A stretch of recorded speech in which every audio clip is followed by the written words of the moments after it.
नमस्कार दोस्तों, जय हिंद। कैसे हो आप सब? आई होप आप सभी अच्छे होंगे। और ये मैथमेटिक्स की क्लास 3 जैसा आप सामने देख पा रहे होंगे। मैथमेटिक्स यानी रिलेशन एंड फंक्शन में इसके पहले 2 लेक्चर हो चुके हैं, वो जाकर आप जरूर विजिट कीजिए।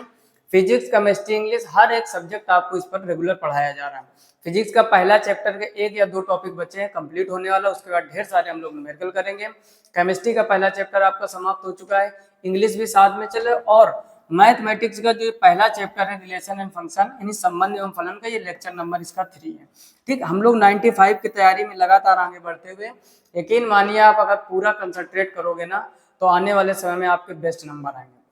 खुद का अनुभव है, खुद के अनुभव जरूर शेयर करेंगे। अच्छे मैथ और फिजिक्स में नंबर थे हमारे, मैथ में 96 और फिजिक्स में 97, क्लास 12th यूपी बोर्ड में।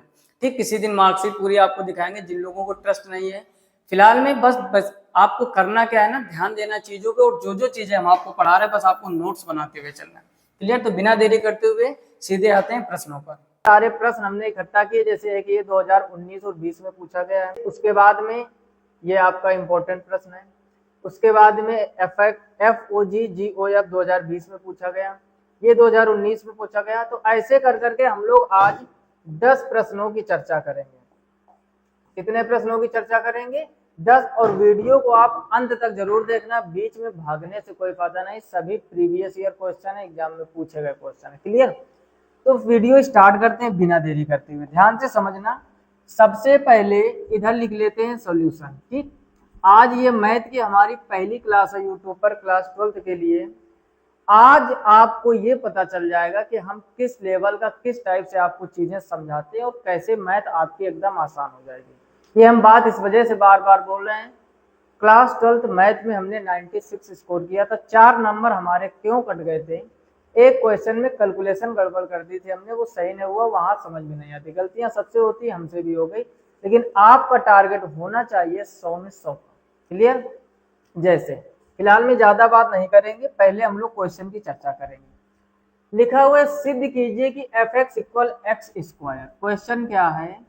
fx इक्वल एक्स स्क्वायर द्वारा परिभाषित फलन f such that r to r ना तो एकाकी है और ना ही आच्छादक। हमको क्या सिद्ध करना है? ये जो फलन दिया गया है ये ना तो एकाकी है, ध्यान से समझते हुए चलना, ना तो एकाकी है और ना ही आच्छादक, ना ही आच्छादक। अगर कॉपी पेन लेके नहीं बैठे हो तो लेके बैठ जाइए, ये मैथमेटिक्स है, ये कोई चित्रकला का या कोई ऐसा सब्जेक्ट नहीं कि आप सिर्फ वीडियो देखकर काम चला लोगे। ठीक, कॉपी पेन लेके बैठो, समझो। सबसे पहले कुछ हम आपको चीजें सिखाएंगे। जैसे अगर हम बात करें बेसिक की, अगर हम बात करें बेसिक की, कि सबसे पहले आप एकाकी समझो। ठीक, एकाकी क्या होता है? इंग्लिश में बोलते हैं इसको 1-1 फंक्शन। क्या बोलते हैं? 1-1 फंक्शन। ठीक, शॉर्टकट में ऐसे फंक्शन लिख दिया हमने। अब आप यहां पर देखो ध्यान से, अब आप ध्यान से समझो। यहां पर 1-1 का मतलब क्या हुआ? आप नाम से ही समझ जाओ, यानी कोई ऐसा संबंध है, यहां पर आपको दिया गया f such that r to r, यानी इधर एक अवयव का संबंध इधर के एक अवयव से ही होगा, तभी तो इसका नाम पड़ा 1-1 अर्थात एकाकी। क्लियर कि नहीं?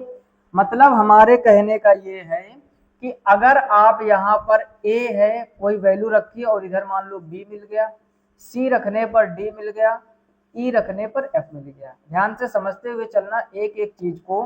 अब हमने कहा ए का संबंध बी से है, सी का संबंध डी से है और ई का संबंध एफ से है। तो आप देख रहे होंगे कि हर एक अवयव का संबंध, हर एक अवयव का संबंध प्रतिचित्रण वाले भाग में हर एक अवयव से है। तो इसका मतलब ये फलन हो गया एकाकी।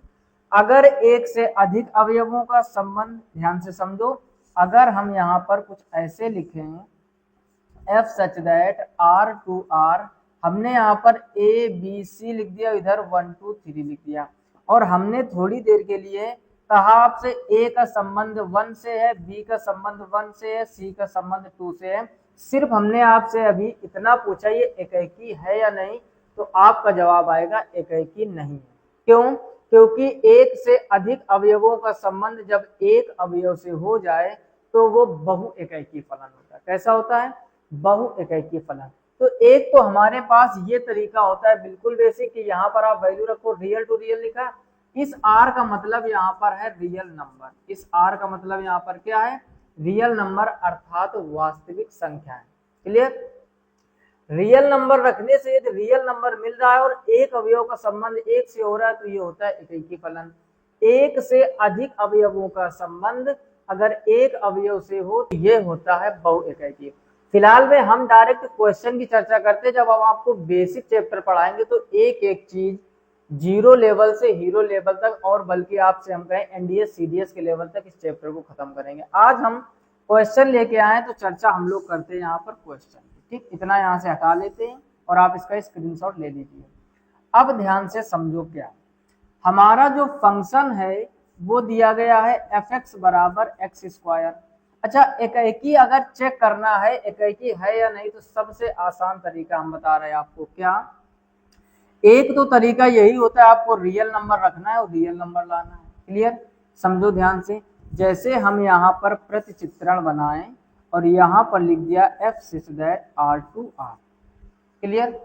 इधर होता है आपके जो भी आप मान रखोगे, जैसे हमने थोड़ी देर के लिए मान लिया x बराबर यहाँ पर 1 रखा तो 1 का स्क्वायर भी क्या होगा? 1।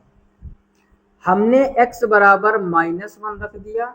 अब -1 का स्क्वायर करोगे तब भी क्या मिलेगा? 1। बस इतनी सी कहानी आपको समझना है। यानी जब हमने यहाँ पर 1 रखा तब भी क्या आया? 1, और जब हमने -1 रखा तब भी क्या आया? 1। यानी एक से अधिक अवयवों का संबंध एक से हो गया तो यह फलन हो गया आपका। अगर हम यहाँ पर आंसर लिखना चाहें तो यह फलन हो गया आपका बहु एकैकी फलन। ऐसा हो गया बहु एकैकी फलन। और जो फलन बहु एकैकी होगा वो एकैकी नहीं होगा, यही आपको प्रूव करना था कि सिद्ध करो कि फलन एकैकी नहीं। हम जैसे आपसे कहे जो व्यक्ति लंबा नहीं है तो वो कैसा होगा? छोटा होगा। और हम आपसे कहें कोई व्यक्ति गोरा नहीं है तो कैसा होगा? काला होगा। समझ गए बात को? वैसे ही जो फलन बहु एकैकी है तो इसका मतलब हो गया कि वो एकैकी नहीं होगा, और जो एकैकी होगा वो बहु एकैकी नहीं होगा। एक तो बेस्ट तरीका ये होता है, आप वैल्यू रखते जाओ और चेक करो कि क्या एक अवयव का संबंध एक से हो रहा है या एक से अधिक अवयवों का संबंध एक से हो रहा है। एक और तरीका होता है, वो क्या होता है अगले क्वेश्चन में सीखेंगे। पहले यहाँ पर अभी आधा काम हुआ है हमारा, थोड़ा थोड़ा सीखते चलो, आगे बढ़ते चलो। अब आपको चेक करना है आच्छादक। तो आच्छादक के लिए क्या होता है? सबसे अच्छा तरीका समझो। सबसे पहले अपना जो भी क्वेश्चन हो f(x) बराबर एक्स स्क्वायर फलन उठा लो। आच्छादक के लिए बता रहे, ध्यान से सुनो, बहुत ही इंपॉर्टेंट बात है। अगर पल्ले पड़ गई तो इस चैप्टर का एक भी सिंगल क्वेश्चन नहीं होगा जो आपसे ना बने। अब क्या करना है? f(x) की जगह पर रखना है आपको y। f(x) की जगह पर क्या रखना है आपको? y। तो यहाँ पर y बराबर क्या हो जाएगा? X square. फिर से समझ लो आच्छादक कैसे चेक करते हैं। यहाँ पर हमने लिख दिया आच्छादक के लिए। ठीक, क्या करते हैं? पहले अपना क्वेश्चन लिखिए, f(x) को हटाकर वहां पर क्या लिख दीजिए? y, फिर निकालिए x का मान।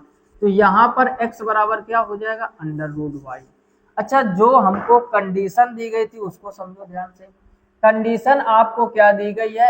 f such that r2r, यानी प्रत्येक रियल नंबर से रियल नंबर ही मिलना चाहिए। हम यहाँ पर लिखेंगे ऐसे, एक ये चिन्ह होता है फॉर एवरी का, इसको क्या पढ़ते हैं? फॉर एवरी, उल्टा ए के जैसा बना होता है। For every y belongs to real number, x not belong to real number. ये बात कुछ कम पल्ले पड़ी होगी, समझ लो हमने क्या कहने का अर्थ समझाने का प्रयास किया है। हमने कहा y की जगह पर आपको रियल नंबर रखना है। रियल नंबर मतलब वास्तविक संख्या। फिलहाल में यहाँ पर समझते हैं, हमने आपसे कहा r मतलब होता है रियल नंबर, रियल नंबर मतलब वास्तविक संख्याएं। अब एक चीज समझो, अगर कभी भी रूट के अंदर निगेटिव वैल्यू आ जाए तो आपका जवाब आएगा ये होती है काल्पनिक संख्या। ये कैसी संख्या होती है? काल्पनिक, ये वास्तविक नहीं होती है। अब आप समझो यहाँ पर y का मान अगर हम -5 रख दें, y का मान अगर हम -5 रख दें तो रख तो हम रियल नंबर रहे हैं, लेकिन आप देखोगे कि x का मान रूट के अंदर -5 हो जाएगा, ये रियल नंबर आपका नहीं है। बात समझ पाए कि नहीं?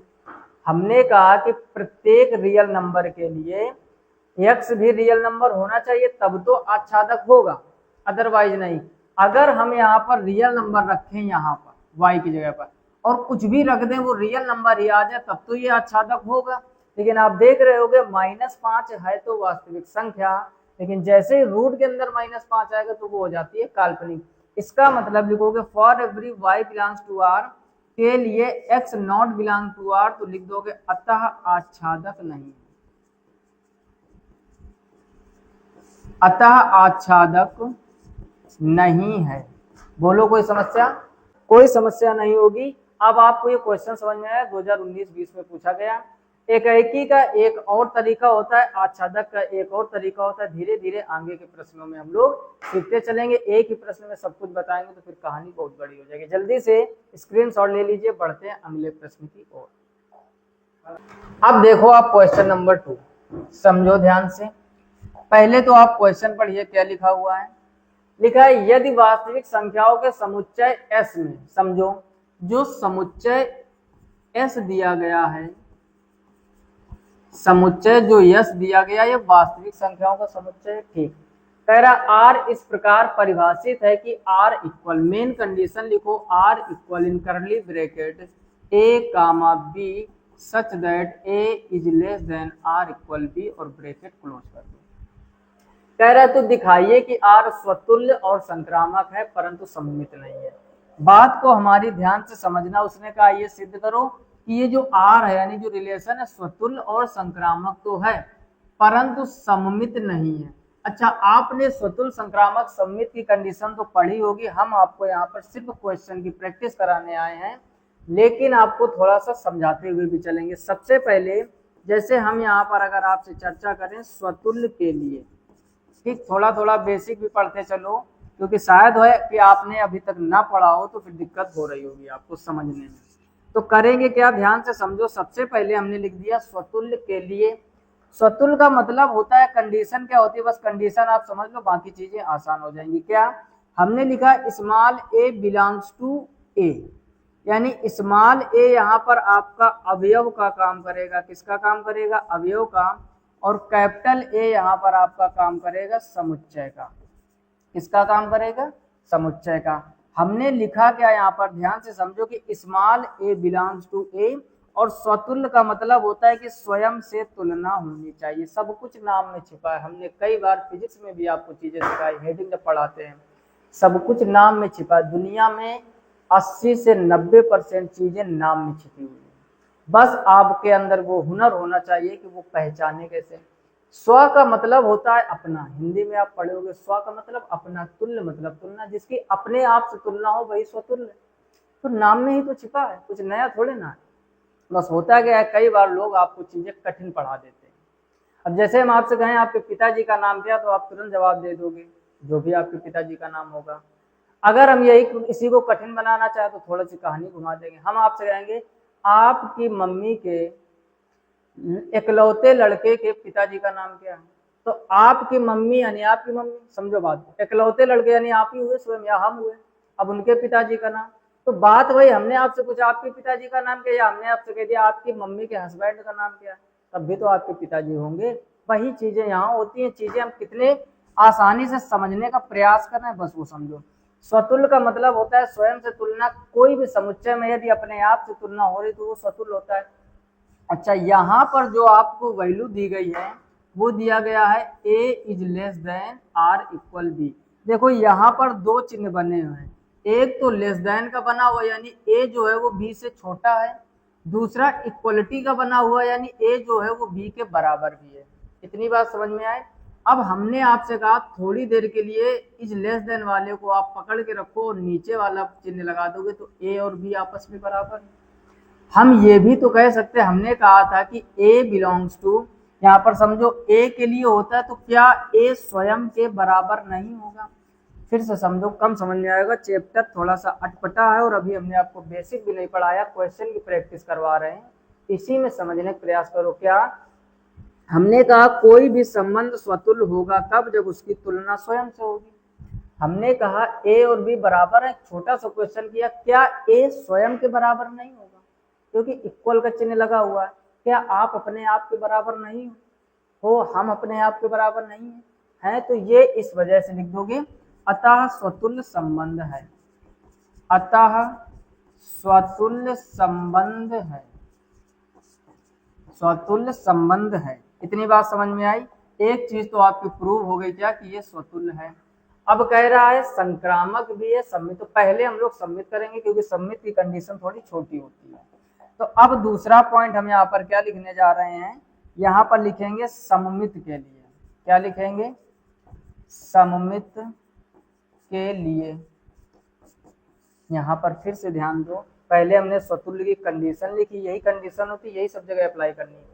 यहाँ हमने देखा इक्वलिटी का चिन्ह है, यानी ए और बी बराबर है, तो ए स्वयं के भी बराबर होगा, तो ए कामा ए बिलोंग्स टू आर। दूसरा सममित की पहले तो लिखेंगे कंडीशन क्या होती, सममित की कंडीशन होती कि ए और बी कोई दो अवयव समुच्चय से होने चाहिए। समुच्चय आपने यहाँ पर एस माना है, समुच्चय क्या था? एस। तो आप ए की जगह पर एस भी कर सकते हो, कोई गलत नहीं होगा। ठीक, समुच्चय एस का आ गया तो एस मान लो। फिलहाल में हम पहले कंडीशन लिख रहे हैं, इस वजह से ए बना रहे हैं। अब इसकी जो मेन शर्त होती है, क्या होता है वो, यदि ए का संबंध बी से है, समझो ध्यान से, यदि ए का संबंध बी से है तो बी का भी संबंध ए से होना चाहिए, बस that is called symmetric relation. सममित संबंध क्या होता है, मतलब कहने का, यदि हम किसी से प्रेम करते हैं तो वो व्यक्ति भी हमसे उतना ही प्रेम करे, यदि हम किसी व्यक्ति से घृणा करते हैं तो वो व्यक्ति भी हमसे उतनी ही घृणा करे, that is called symmetric relation. Any doubt? कोई डाउट नहीं होगा। फिर से सुन लो, हमने कहा यदि ए का संबंध बी से है तो वही संबंध बी का ए से होना चाहिए। जैसे भाई बहन का संबंध, जितना भाई का संबंध एक बहन से है इक्वलिटी में, उतना बहन का संबंध एक भाई से। समझ गए? तो जहां पर इक्वलिटी का एक तरह से सेंस बन रहा हो, यानी हम किसी वस्तु पर कितना डिपेंड है, वो वस्तु भी हम पर कितना डिपेंड है, उसी को हम लोग सममित संबंध कहते हैं। अब कहानी का ट्विस्ट थोड़ा यहाँ पे समझने का प्रयास करना है। अपना जो क्वेश्चन है वो दिया क्या गया है, समझो ध्यान से। क्वेश्चन आपको दिया गया है A is less than or equal B. समझना ध्यान से। हमने आपसे कहा कि ए जो है वो बी से छोटा है, यानी ए का संबंध बी से हो गया। ए जो है वो बी से छोटा। अब आप थोड़ी देर के लिए सोचो, क्या ऐसा हो जाएगा कि बी ए से छोटा हो जाएगा? तो आप कहोगे ऐसा तो नहीं होगा। इसका मतलब यह है कि बी का ए से संबंध नहीं बनना है, तो हम लोग लिखेंगे नॉट बिलोंग्स टू आर, और यहां पर चिपका देंगे क्या, अतः सममित संबंध नहीं है, अतः सममित संबंध नहीं है। बोलो यहां तक कोई समस्या? फिर से सुन लो, हमने कहा ए जो है वो बी से छोटा है, तो क्या बी भी ए से छोटा हो जाएगा? आप तो कहोगे ये तो बिल्कुल पागलपन वाली बात हो गई। जैसे हम अपने बड़े भैया से छोटे हैं, तो क्या हमारे बड़े भैया हमसे छोटे हो जाएंगे? ऐसा कदापि संभव नहीं है। इस वजह से ये सममित संबंध नहीं है। अगर ऐसा हो जाए कि हम अपने भैया से छोटे और हमारे भैया भी हमसे छोटे हो जाए तो सममित संबंध हो जाएगा। तो इस चिन्ह में लेस देन में ए जो है वो बी से छोटा है, ए जो है वो बी से छोटा है, तो बी जो है ए से छोटा नहीं होगा, इस वजह से सम्मित नहीं है। स्वतुल्य और सम्मित समझ गए? जल्दी से इसका स्क्रीनशॉट ले लीजिए और फिर हम लोग करते हैं संक्रामक। अभी देखो अधूरा है क्वेश्चन, अभी संक्रामक बाकी है। तो अब क्या करते हैं, हम यहाँ से थोड़ी देर के लिए इतनी चीजें हटा लेते हैं। आपने स्क्रीनशॉट ले लिया होगा या फिर कॉपी में नोट कर लो इतना। अब हम लोग प्रूव करने जा रहे हैं संक्रामक, तो यहाँ पर लिख देंगे संक्रामक के लिए। संक्रामक के लिए सबसे पहले एक बात हम आपको बताते हैं, आप लोग जिस भी स्कूल में या कोचिंग में या जिस भी अध्यापक से पढ़ रहे हो, एक ट्विस्ट की बात यह कि संक्रामक संबंध ज्यादातर लोग गलत पढ़ाते हैं। यकीन मानो आप, अगर हम तुलना करें 10 अध्यापकों में, आप देखोगे लगभग 7 से 8 अध्यापक संक्रामक संबंध गलत पढ़ाते हैं। और जो हम आपको संक्रामक की कंडीशन पढ़ाने जा रहे हैं, आप देखना अलग अलग आप स्कूलों में पढ़ रहे होगे, अलग अलग टीचर से ऑफलाइन पढ़ रहे होगे या ऑनलाइन, कुछ लोगों को छोड़कर बाकी चीजें गलत पढ़ाई जा रही। गलत क्या होता है आप खुद जज करोगे आगे चल के, धीरे धीरे जब क्लास आगे बढ़ेगी। हमने आपसे कहा कि इसमें 3 अवयव लेने हैं, ए बी सी 3 अवयव, ये किसी समुच्चय से संबंधित होने चाहिए, यानी किसी समुच्चय से अवयव होने चाहिए। फिर इसकी जो कंडीशन होती है, ध्यान से सुनना, इसकी कंडीशन होती कि यदि ए का संबंध बी से है और बी का संबंध सी से है। समझने का प्रयास करना, यदि ए का संबंध बी से है और बी का संबंध सी से है तो ए का संबंध सी से जरूर होना चाहिए। यहाँ पर एक बात हम लिख रहे हैं, जरूर होना चाहिए, समझो ध्यान से। तब तो ये संक्रामक है, अब तो ये संक्रामक संबंध है। फिर से सुन लो, हमने क्या कहा, यदि ए का संबंध बी से है, बी का संबंध सी से है तो ए का सी से होना चाहिए या जरूर होना चाहिए तो संक्रामक संबंध होगा। लेकिन यदि आपको कभी भी ये दो कंडीशन मिल जाएं और फिर तीसरी ना मिले तो फिर ये संक्रामक संबंध नहीं होता, सिर्फ एक कंडीशन में जो सामने दिख रही है, बाकी लगभग सभी संक्रामक संबंध होते हैं। फिर से सुन लो, आपको ये लाइन गलत लग रही होगी। हमने कहा यदि ए का संबंध बी से है, बी का संबंध सी से है तो ए का सी से होना चाहिए तो संक्रामक है। अगर ये दो संबंध देकर तीसरा अब्सेंट है तो फिर संक्रामक नहीं है, अदरवाइज वो संक्रामक होगा। जैसे हमने कहा ए का संबंध बी से है और बी का सी से संबंध नहीं है तो भी ये आपका संक्रामक संबंध होगा, और यहीं पर गलतियां होती हैं ज्यादातर लोगों से। क्लियर? फिलहाल में अपने क्वेश्चन में आते हैं, हम प्रूव करते हैं। हमें संक्रामक प्रूव करना है, स्वतुल्य संबंधित हम पहले ही प्रूव कर चुके हैं। समझो ध्यान से, क्या कंडीशन है आपकी ए इज लेस देन बी, लेकिन संक्रामक में आपको अवयव कितने चाहिए? 3। कितने अवयव चाहिए? 3, तो हम मान लेंगे।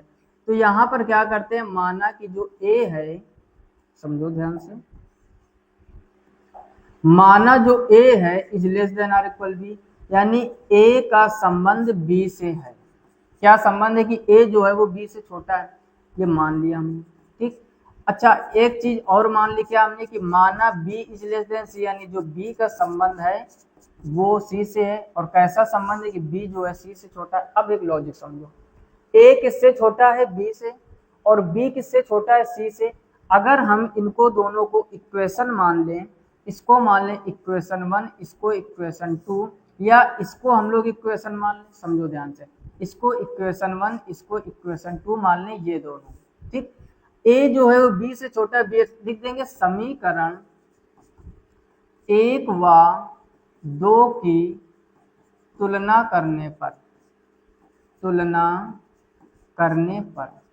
तुलना करोगे क्या आएगा? अब देखो ध्यान से, हमने कहा जो ए है वो बी से छोटा है और जो बी है वो सी से छोटा है, तो कन्फर्म हो गया कि ए जो है वो सी से छोटा होगा, अर्थात ए का भी संबंध सी से है। बात पल्ले पड़ी या नहीं? फिर से सुनो, हम कह रहे हैं हम अपने पापा से छोटे हैं, समझना ध्यान से, और हमसे कोई एक छोटा भाई है हमारा। हम अपने पापा से छोटे हैं और हमसे एक छोटा भाई है हमारा, वो हमसे छोटा है। तो क्या छोटा वाला भाई पापा से छोटा नहीं होगा? बिल्कुल होगा यार। कहने का मतलब ये है कि जो यहाँ पर ए है वो बी से छोटा है, यानी यहाँ पर बी बड़ा है, और बी जो है वो सी से छोटा है, यानी यहाँ पर ए छोटा है, बी बड़ा है, और जो बड़ा है वो सी से छोटा है। तो ए कन्फर्म है कि सी से छोटा होगा। तीनों कंडीशन अप्लाई हो गई। ए का संबंध बी से, बी का सी से, ए का सी से फिर होना चाहिए। ए का संबंध बी से, बी का सी से, ए का सी का ऑटोमेटिक आ गया, लिख दोगे अतः संक्रामक संबंध है। अतः संक्रामक संबंध है, संक्रामक संबंध है। ठीक, बिल्कुल भी जल्दबाजी नहीं कर रहे पढ़ाने में। 2 क्वेश्चन हुए, इतनी देर में 10 भी हो सकते थे। समझते हुए चीजों को चलो, धीरे धीरे ढेर सारे 40 से 50 क्वेश्चन इस चैप्टर के करेंगे, पूरा टॉपिक क्लियर हो जाएगा। क्लियर? अब ये हो गया क्वेश्चन नंबर 2। आगे बढ़ते क्वेश्चन नंबर 3। अब देखिए क्वेश्चन नंबर 3, ध्यान से समझो।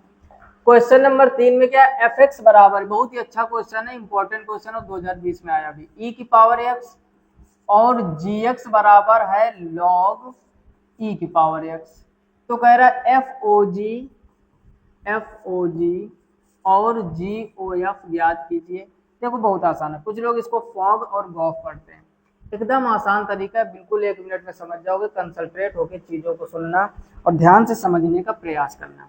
सबसे पहले ही आपको देखो क्या दिया गया, एफ एक्स बराबर ई की पावर एक्स और जी एक्स बराबर लॉग ई की पावर एक्स। समझो ध्यान से, जब हम लोग निकालेंगे एफ ओ जी एक्स, देखो क्या होता है तरीका, जो पहले लिखा है ध्यान से सुन लो, कंडीशन एक ही बार में समझ में आ जाएगी। ये यहाँ पर एफ लिखा है, एफ वाले फंक्शन में जहां पर एक्स है वहां पर पूरा जी एक्स रख दोगे। आई रिपीट, फिर से सुनो, हमने कहा पहले क्या लिखा हुआ है, एफ, एफ वाले फंक्शन में जहां पर एक्स है वहां पर पूरा जी एक्स रख देना है। मतलब कहने का एफ वाले फंक्शन में पहले तो ई है, एफ वाले फंक्शन में हमने कहा जहां पर एक्स है वहां पर पूरा आपको जी एक्स रखना है, इससे निकलेगा आपका एफ ओ जी। क्लियर, फिर से सुन लो, जो पहले होता है उसका पहले वैल्यू लिखो। एफ वाले फंक्शन में जहां पर एक्स है, एफ वाले फंक्शन में आप देखोगे ई के ऊपर एक्स है, जहां पर एक्स होता है वहां पर पूरा जी एक्स रख देते हैं। तो अब यहाँ पर आपको मान रखना है, तो ई की पावर क्या हो जाएगा, लॉग ई की पावर एक्स। ई की पावर लॉग ई की पावर एक्स है तो ये एक्स आ जाएगा आगे, क्योंकि एक फार्मूला आपने पढ़ा होगा क्या, लॉग एम की पावर एन बेस में अगर ई हो तो ये हो जाता है एन लॉग एम। फार्मूला क्या होता है, एन लॉग एम। कहने का मतलब ये हुआ कि अगर लॉग के आगे कोई वैल्यू के ऊपर पावर है तो वो पावर आगे आ जाती है, इसमें पावर यहाँ पर एक्स है तो ये आगे आ जाएगी, तो इसको थोड़ा आगे यहाँ पर समझो, तो ये हो जाएगा ई की पावर एक्स लॉग ई।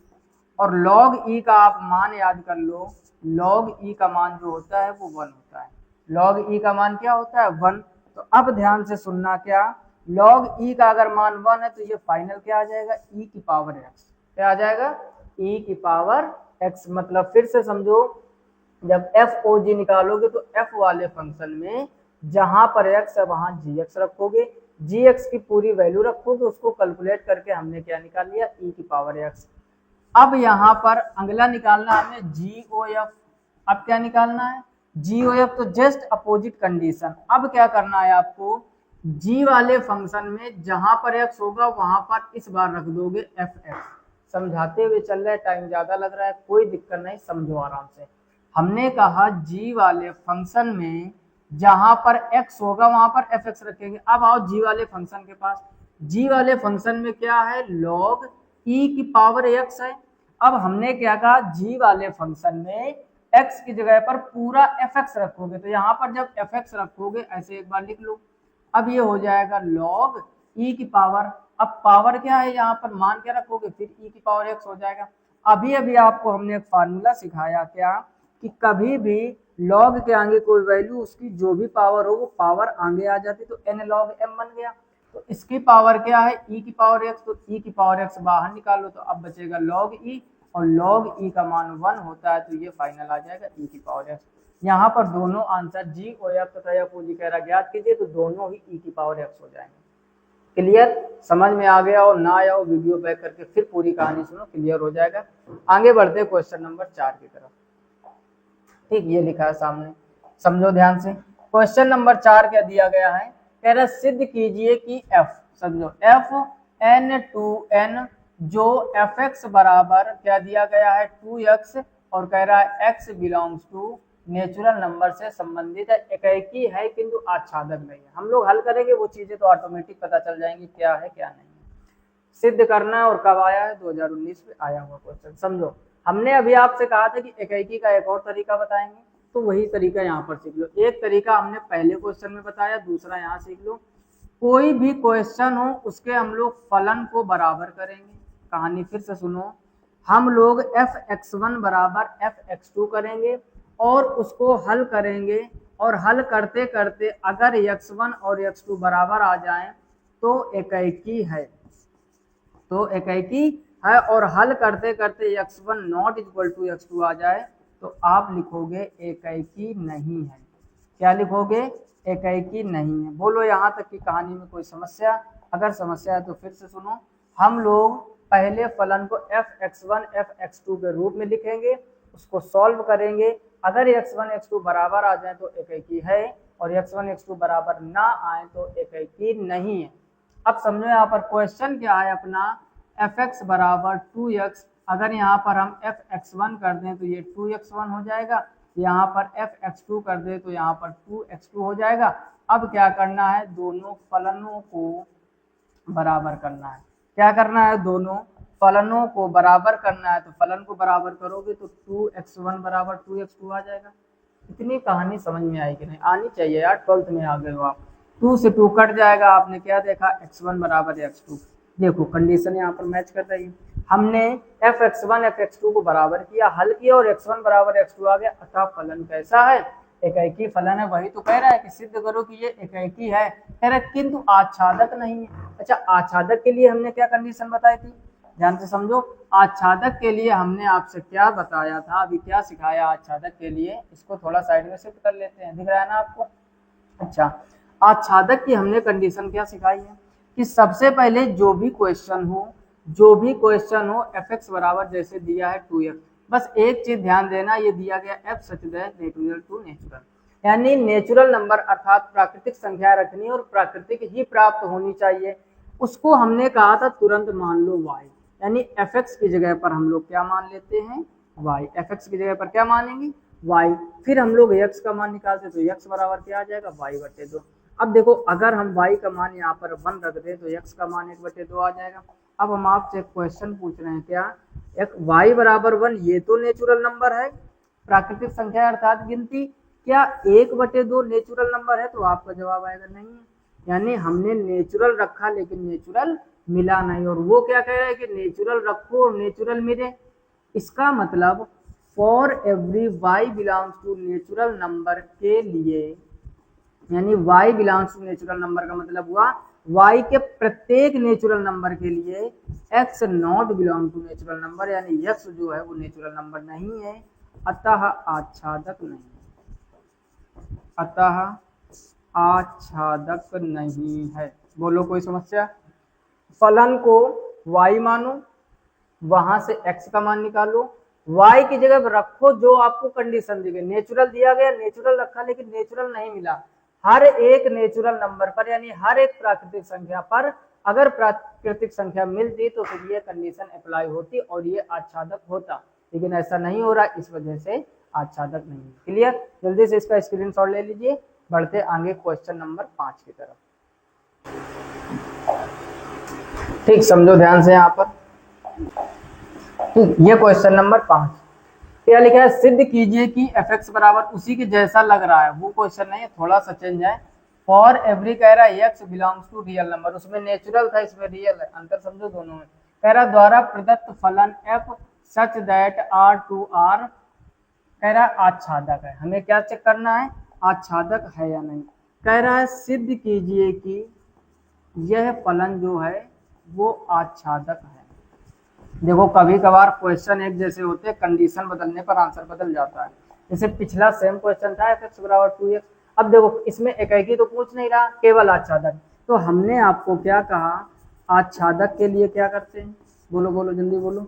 जो भी क्वेश्चन हो उसको लिख लो, f(x) की जगह पर y पुट कर दो, x का मान निकाल लो, x बराबर y/2 आ जाएगा। अच्छा, अब आपसे कह रहा है रियल नंबर रखो, रियल नंबर आ जाए। देखो रूट के अंदर यदि निगेटिव है तो ये आपका रियल नंबर नहीं होता। बाकी दुनिया में जितनी भी आप आंखों से देख सकते हो सभी संख्याएं वास्तविक संख्याएं हैं। नहीं समझ में आई बात? फिर से सुनो, हमने कहा रूट के अंदर यदि निगेटिव आ जाए तो वो काल्पनिक संख्या होती है, वो वास्तविक संख्या नहीं होती है। और जो काल्पनिक के अलावा जितना भी दुनिया में है, 2, -2, +2, √2, √3, √5, 1/2, 1/5, सब कुछ ये कैसा होता है, वास्तविक। अब देखो हमने क्या किया, यहाँ y का मान आप कुछ भी रख दो, y बिलोंग्स टू R दिया है, मान लो y का मान आपने 1 रख दिया, तो देखो x का मान आ जाएगा 1/2। नहीं पल्ले पड़ा, फिर से समझो, y का मान यहाँ पर आप क्या रखोगे 1, तो ये x का मान 1/2 हो जाएगा। ठीक, अगर y का मान आपने -2 रख दिया तो x का मान आ जाएगा -2/2, कट जाएगा तो x बराबर क्या आ जाएगा 1। कहने का मतलब ये है, केवल हमें रूट को ध्यान देना, रूट तो यहाँ है नहीं। अब y का मान आप कुछ भी रखोगे, y का मान आप रियल नंबर में कुछ भी रखोगे, x का मान हमेशा रियल नंबर आएगा, क्योंकि रूट नहीं है, रूट को बस देखना होता है। तो अब यहाँ पर आप कंडीशन क्या लिख दोगे, फॉर एवरी, क्या लिखोगे, क्या हो जाता है, क्या लिखोगे, for every y belongs to real number के लिए x बिलोंग्स टू रियल है, x बिलोंग्स टू रियल है, यानी हम y का कुछ भी वास्तविक संख्या रख दें, x भी हमेशा वास्तविक संख्या आएगी। लिख दोगे अतः आच्छादक है, अतः आच्छादक है। बोलो कोई समस्या? तो ये थे टॉप 5 क्वेश्चन। वीडियो ज्यादा बड़ा ना हो इस वजह से इसको यहीं पर रोकते, पहले आप इसका स्क्रीनशॉट ले लीजिए। ठीक, आई होप आपको ये कॉन्सेप्ट समझ में आ गया होगा। कमेंट बॉक्स में कमेंट करके जरूर बताइए कि क्या पहले चैप्टर का पूरा बेसिक पढ़ाया जाए या इसी प्रकार क्वेश्चन की प्रैक्टिस कराया जाए और साथ में आपको कॉन्सेप्ट सिखाया जाए। कमेंट सबका जरूर चाहिए, जितने भी लोग वीडियो देख रहे हो लास्ट तक देखो। आपके कमेंट से हमको ये पता चलेगा कि किस प्रकार का आपको आगे पढ़ाना है। यकीन मानो ऐसे ऐसे तरीके, इतने शॉर्टकट मेथड, इतना शॉर्टकट तरीके से, आसान तरीके से मैथ सिखा देंगे कि जो मैथ का डर है आपके अंदर वो एकदम डिलीट हो जाएगा। विश्वास रखिए। अगर वीडियो को लाइक नहीं किया, लाइक कर दीजिए। चैनल पर पहली बार आए हो सब्सक्राइब कर दीजिए, अपने दोस्तों में शेयर कर दीजिए। और साथ ही साथ एक खास बात और, इस पर जो भी फिजिक्स के लेक्चर पढ़े हुए उनको आप जरूर विजिट कीजिए। बहुत ही बेसिक से बहुत ही टॉप लेवल तक लेके जाएंगे और अच्छी तरीके से पढ़ा रहे। जो लोग जुड़े हैं चैनल से आपको पता चल ही रहा होगा। फिलहाल में इस वीडियो में इतना ही, मिलते हैं नेक्स्ट वीडियो में। तब तक अपना ख्याल रखिए, अच्छे से पढ़ाई कीजिए, जी जान लगा दीजिए यूपी बोर्ड 2026 को फोड़ने के लिए और क्षेत्र में टॉप करने के लिए। क्लियर? मिलते हैं नेक्स्ट वीडियो में, तब तक के लिए जय हिंद।